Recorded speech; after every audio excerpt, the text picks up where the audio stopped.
আমি বাতের লোকে দা মাংস মাংস মাংস বুঝান না গো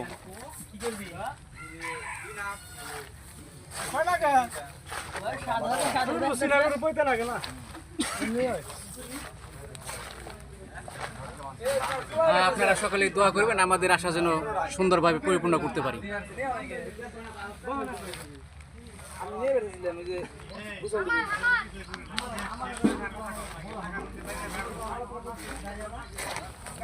কিছু কও রিয়ালাইছে কথা কথা নাই গায় কি কমু আচ্ছা কিছু কইবে আমরা এখন খানা খাবো তার মানুষের খাওয়াবো তাই না জানি সুন্দরভাবে সুন্দরভাবে আমরা করতে পারি আয়োজন শেষ করতে পারি করতে পারি ইনশাআল্লাহ ইনশাআল্লাহ